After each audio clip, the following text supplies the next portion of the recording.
Break के बाद एक बार फिर से आप सभी का स्वागत है। व्यापारिक संबंधों की नई उड़ान और ये बिम्स्टेक में साफ तौर पर नजर आ रहा है, क्योंकि प्रधानमंत्री मोदी आज से 2 दिवसीय थाईलैंड के बैंकॉक के वहां पर दौरे पर रहेंगे और प्रधानमंत्री मोदी शुक्रवार को आयोजित होने वाले छठे बिम्स्टेक देशों की बैठक में भी हिस्सा लेंगे और इस बैठक की मेजबानी थाईलैंड की ओर से की जा रही है। थाईलैंड के प्रधानमंत्री ने पीएम मोदी को इस बैठक में भाग लेने के लिए आमंत्रित किया है। खास रिपोर्ट देखिए।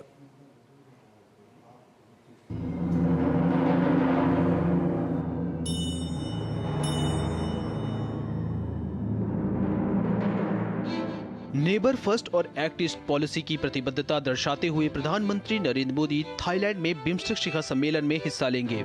इस दौरान पीएम मोदी बिम्स्टेक देशों के साथ समुद्री परिवहन समझौते पर हस्ताक्षर करेंगे, जो इस दिशा में एक बड़ा कदम होगा। शिखर सम्मेलन के दौरान बैंकॉक विजन 2030 को भी अपनाया जाएगा। बैंकॉक में आयोजित होने वाले बिम्स्टेक यानी Bay of Bengal Initiative for Multi Sectoral Technical and Economic Cooperation में भारत सहित कुल 7 देश हैं, जिसमें श्रीलंका, बांग्लादेश, म्यांमार, थाईलैंड, नेपाल और भूटान जैसे देश शामिल हैं। Prime Minister will visit Thailand to participate in the 6th BIMSTEC summit and for an official visit to Thailand from the 3rd to the 4th of April.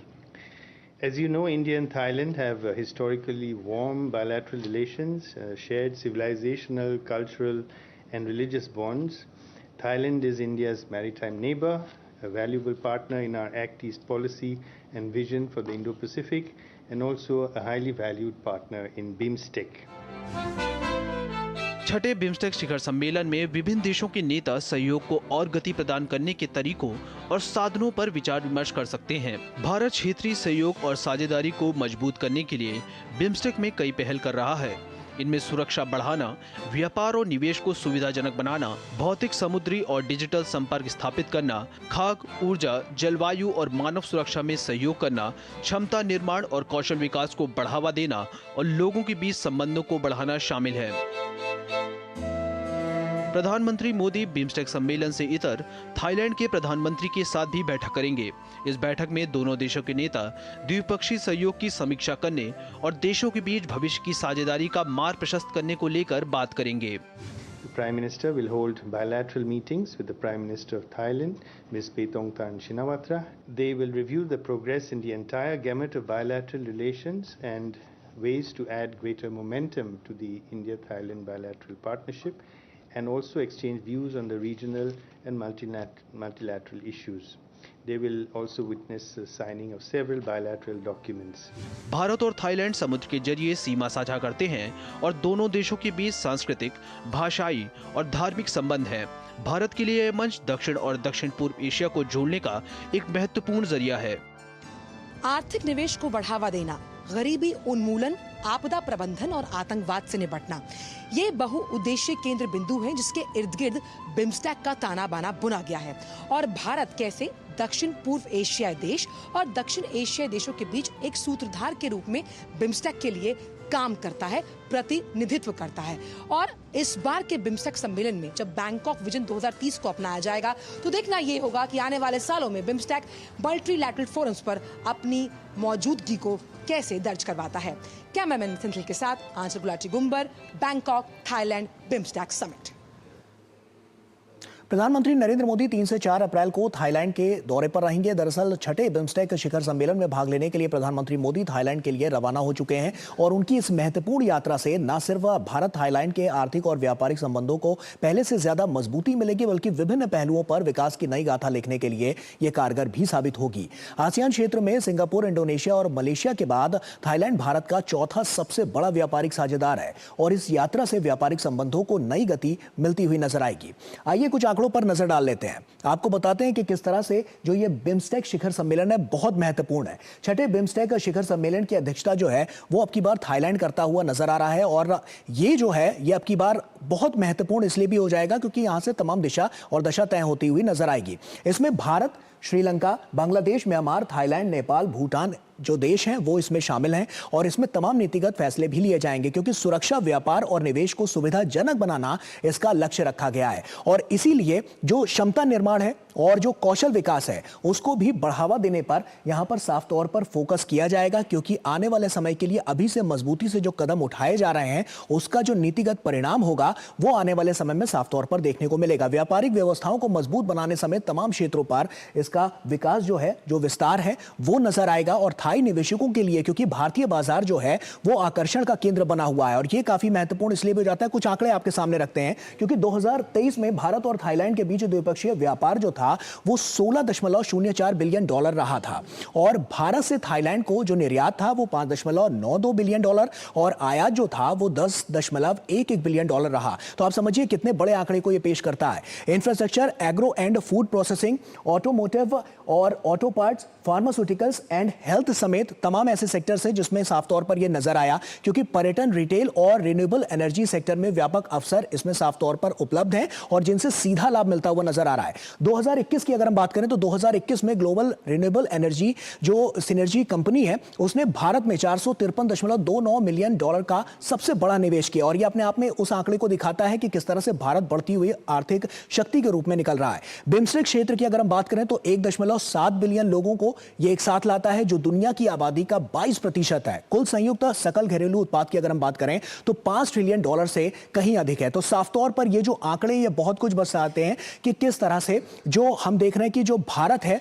वो आर्थिक महाशक्ति के रूप में तो उभर ही रहा है, लेकिन साथ साथ जो एक बड़ा बाजार और बड़ा मार्केट लोगों को देता हुआ नजर आ रहा है, तमाम देशों को देता हुआ नजर आ रहा है, जिससे वैश्विक परिदृश्य में भी हम देखें तो भारत की छवि है वो लगातार बढ़ती हुई नजर आ रही है। तो आइए इसी पर हम चर्चा भी करते हैं और राकेश मोहन जोशी जी हमारे साथ लगातार जुड़े हुए हैं और इसके अलावा हमारी सहयोगी आंचल भी बैंकॉक से हमारे साथ जुड़ गई हैं। तो आंचल का सबसे पहले रुख करते हैं। सबसे पहले आंचल, आपसे ही सबसे पहला रिएक्शन, क्योंकि किस तरह से वहां पर तैयारियां जो हैं वो चरम पर नजर आ रही हैं और क्या कुछ नया होने वाला है, किस तरह से जो विकास है उसको गति मिलेगी, और अगर हम बात करें बिजनेस फोरम पर, इकोनॉमिक फोरम पर, तो कितना बड़ा बूस्टअप मिलता हुआ नजर आएगा?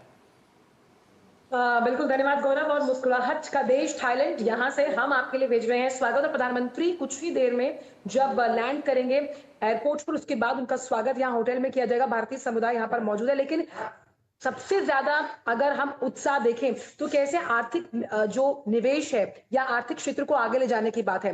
2030 तक जो ट्रेड है उसे $16 बिलियन के आसपास ले जाने की उम्मीद की जा रही है थाईलैंड और भारत के बीच में। हमने देखा कि पिछले वर्ष अगर हम बात करें तो करीबन 2 मिलियन से ज्यादा जो भारतीय टूरिस्ट है वो वहां पर गए हैं। तो पर्यटन, आईटी, फार्मास्यूटिकल्स, ऑटोमोटिव, ये कुछ ऐसे सेक्टर्स हैं। और फूड प्रोसेसिंग, यानी कि फूड प्रोसेसिंग का मतलब आप ऐसे समझिए, अभी हम किसी मॉल में कल गए, हमने देखा कि जो ऐसे फल फ्रूट जो आपको किसी ऐसे मौसम में मिलते हैं जो सर्दियों में अगर ना मिले, आप गर्मियों में उसका मजा लेना चाहते हैं, वो कैसे पॉसिबल है? वो पॉसिबल तब है फूड प्रोसेसिंग इंडस्ट्री। और फूड प्रोसेसिंग इंडस्ट्री में भारत अपने कदम लगातार आगे बढ़ाता हुआ जा रहा है, कैसे निवेश के लिहाज से, स्टार्टअप्स के लिहाज से, एमएसएमई के लिहाज से। तो ये कोई ऐसे ऐसे सेक्टर्स हैं जो सनराइजिंग है और दोनों देशों के लिए आगे आने वाले समय में बहुत प्रॉमिसिंग साबित होने वाले हैं। प्रॉमिसिंग की जब हम बात करते हैं तो सांस्कृतिक आदान प्रदान कितना अहम यहाँ पर हो जाता है। खास तौर पर दोनों देशों को जोड़ता है रामायण।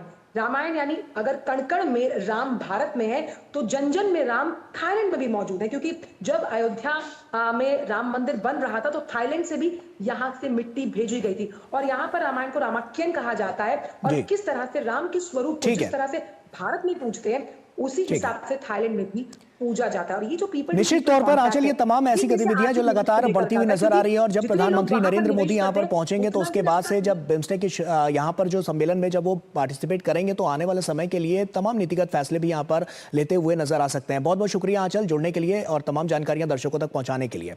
राकेश सर भी लगातार हमारे साथ जुड़े हुए हैं। राकेश सर, मेरा अगला सवाल आप ही से है, क्योंकि हम देख रहे हैं कि बिम्स्टेक काफी महत्वपूर्ण है और जिस तरह से अभी एक तरफ तो हमने टैरिफ नीतियों को लेकर जो बातें करी, जो आपने अभी दर्शकों तक जो अपनी बातें पहुंचाई, और दूसरी तरफ हम देख रहे हैं बिम्स्टेक, कितना इंपैक्ट इन सभी से यहां पर पड़ता हुआ नजर आएगा? प्रधानमंत्री के दौरा इस समय बैंकॉक के लिए specially for the BIMSTEC summit अत्यधिक महत्वपूर्ण है, क्योंकि एक तरफ जहां सारी दुनिया जो है वो एक वर्ल्ड ट्रेड डिसऑर्डर से जूझ रही है, हमारे ऊपर टैरिफ की एक बड़ी मार पड़ी है जिसके अंदर की 26% इंडिया पे टैरिफ जो है अमेरिका में किया गया है, और इससे खाली अमेरिका पे ही असर नहीं, अनेक देशों पे अलग अलग तरह का टैरिफ लगने से हमारी कॉम्पिटिटिवनेस के अंदर बड़ा डिफरेंशियल इम्पैक्ट पड़ा है पूरे वर्ल्ड में, और सप्लाई चेन का डिसरप्शन हुआ है। So India, I think it's a very proactive step कि जिसके अंदर ये बिम्स्टेक का शिखर सम्मेलन हो रहा है अत्यधिक महत्वपूर्ण है, जिसके अंदर प्रधानमंत्री जो है ये थाईलैंड गए हैं, और जहां तक देखा जाए कि सार्क जिसके साथ हमारा वो था साउथ एशियन, जिसके अंदर पाकिस्तान, बांग्लादेश वगैरह देश थे, सार्क चूंकि इनइफेक्टिव है तो बिम्स्टेक वो है जो इफेक्टिव है। एक तो ज्योग्राफिकली कंटेजियस कंट्री है कि India, Bangladesh, Myanmar and Thailand, Nepal, Bhutan, Bangladesh इसके साथ में हो गए हैं। सो इंडिया की लुक इस पॉलिसी एंड ट्रेड डाइवर्सिफिकेशन इसके अंदर एक अत्यधिक इंपॉर्टेंट एस्पेक्ट है। कुछ चीजें ऐसी हैं, देयर इज लॉट ऑफ कॉम्प्लीमेंट्रिटी, जैसे हम दाल इंपोर्ट करते हैं वहां से हैं, और कुछ मैन्युफैक्चर्ड गुड्स भी इंपोर्ट करते हैं, फार्मास्यूटिकल और बहुत सारे प्रोडक्ट ऐसे हैं जो हम वहां पे एक्सपोर्ट करते हैं। तो उस हिसाब से ये है कि ये अत्यधिक एक इंपॉर्टेंट है, और ये मुझे लगता है कि बिम्स्टेक ठीक चल रहा था, लेकिन ये प्रधानमंत्री का दौरा और इस समय के अंदर ये दूसरे जो एफटीएज हैं या इवन लाइक बिम्स्टेक इंडिया का पार्टिसिपेशन है, ये अत्यधिक महत्वपूर्ण हो जाता है। और जैसा कि अभी इन्होंने बताया कि भारत के थाईलैंड से अत्यधिक सदियों पुराने सांस्कृतिक संबंध हैं। उनके थाईलैंड के राजा को आज भी राम कहा जाता है, और उनको माना जाता है कि वो राम के वंशज हैं। वो कहते हैं कि अयोध्या भी थाईलैंड के अंदर है। और उसके अलावा आप देखिए कि समुद्र मंथन का एक बहुत बड़ा चित्रण जो है बैंकॉक के स्वर्ण भूमि एयरपोर्ट के ऊपर है। तो हमारी सांस्कृतिक विरासत, सांस्कृतिक समृद्धि, कल्चरल टूरिज्म एक बहुत इंपॉर्टेंट पहलू है। उसके अलावा हमारा सर्विसेज सेक्टर के अंदर आईटी एंड आईसीटी एक इंपॉर्टेंट चीज है जहां पे राकेश सर, ये सब तमाम क्षेत्र तो हैं ही हैं। इसके अलावा जब हम इन्वेस्टमेंट की बात करते हैं, कुछ आंकड़े भी हमने दर्शकों के सामने रखे कि 2023 में क्या आंकड़े थे और उसके बाद 2024 में वो और बढ़े। 25 से बहुत ज्यादा उम्मीदें लगाई जा रही हैं। इन्वेस्टमेंट के लिहाज से आपको क्या लगता है बिम्स्टेक कितना कारगर साबित होगा, और कितने बड़े पैमाने पर भारत में, जो हम देख रहे हैं कि वैश्विक बाजार में भारत की जो छवि है वो लगातार उभरती हुई नजर आई है, वहां पर कितना बड़ा असर इसका आप मानते हैं कि पड़ता हुआ नजर आएगा 2025 में? नहीं, देखिए, भारत की छवि और उभरेगी, क्योंकि चाइना के ऊपर जो अमेरिका ने टैरिफ लगाया है वो भारत से डबल से भी ज्यादा है, और भारत के प्रोडक्ट उस हिसाब से विश्व बाजार में थोड़े ज्यादा कॉम्पिटिटिव होंगे। चाइना के प्रति जो सारी दुनिया की वो है एक जो सोच बदला है, उसके कारण में चाइना +1 की जो स्ट्रेटेजी है उसमें भारत एक इन्वेस्टमेंट का डेस्टिनेशन बढ़ेगा, और भारत ने बहुत सारी स्कीम्स ऐसी लगाई है इन्वेस्टमेंट फ्रेंडली। हमने इंफ्रास्ट्रक्चर के ऊपर बहुत ध्यान दिया है, जिसके अंदर सागरमाला प्रोजेक्ट है, पीएलआई स्कीम है। इसके कारण भारत में इन्वेस्टमेंट के लिए एक इको सिस्टम तैयार हुआ है, और इन सब देशों को एक ऐसे पार्टनर की जरूरत है जहां से टेक्नोलॉजी ट्रांसफर हो सके, और जॉइंट इन्वेस्टमेंट हो सके, और जॉइंट इंटरनेशनल मार्केटिंग स्ट्रेटेजी या ट्रेड स्ट्रेटेजी हो सके। उसके लिए भारत अत्यधिक महत्वपूर्ण है। भारत एक बड़ा देश है। आप देखिए कि लगभग 5 ट्रिलियन का टोटल जो इकोनॉमी बिम्स्टेक की है, उसके अंदर लगभग 4 ट्रिलियन की इकोनॉमी भारत की है। और बिल्कुल सर, ये बड़े आंकड़े को पेश करता हुआ नजर आता है निश्चित तौर पर, क्योंकि साफ तौर पर बिम्स्टेक से तमाम बड़े और नीतिगत फैसले यहां से निकलेंगे, और जिससे आने वाले समय में पूरे विश्व में किस तरह से जो ये तमाम देश हैं उनकी दिशा और दशा क्या हो सकती है, ये साफ तौर पर नजर आएगी। बहुत बहुत शुक्रिया राकेश सर आपका हमसे जुड़ने के लिए और तमाम बातचीत हमसे करने के लिए। और इसी के साथ फिलहाल इतना ही, लेकिन चलते